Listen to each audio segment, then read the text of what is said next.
Kotlin properties read-write property. The purpose is to define a property delegate that allows reading and writing operations to a property.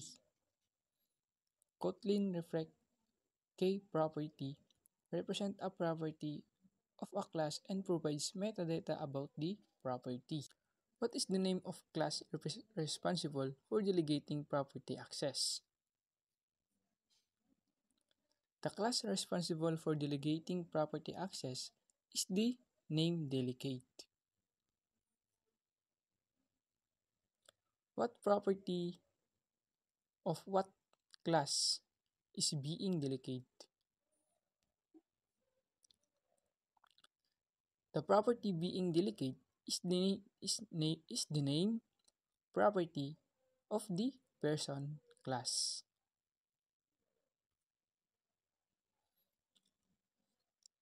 Since there are no fun get value and fun get set value in the class person, why is it there is an override fun of get value and set value in a class named delegate? The get value and set value functions are part of the property delegate interface. Read-write property, not the class person. Therefore, in order to create a custom property delegate, you need to override these functions in the delegate class. Name delegate to define how the property is read and written.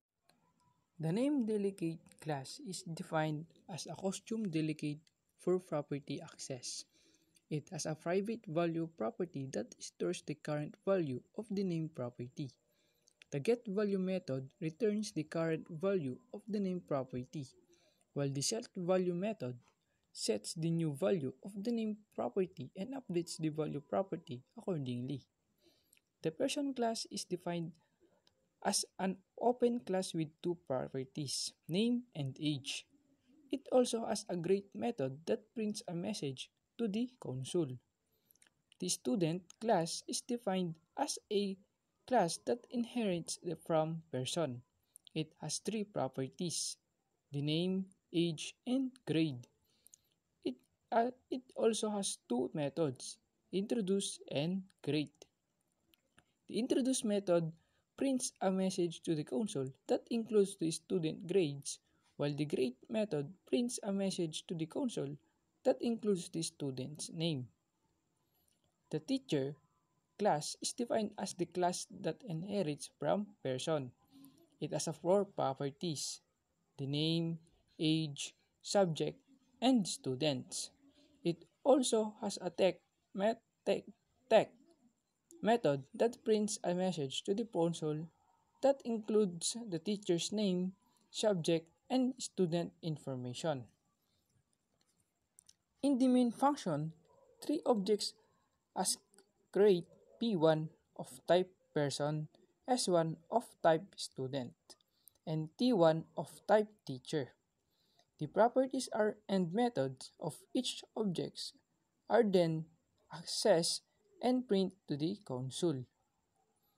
And finally, the code demonstrates property delegation by creating an object P2 of type person and setting its name property using the name delegate.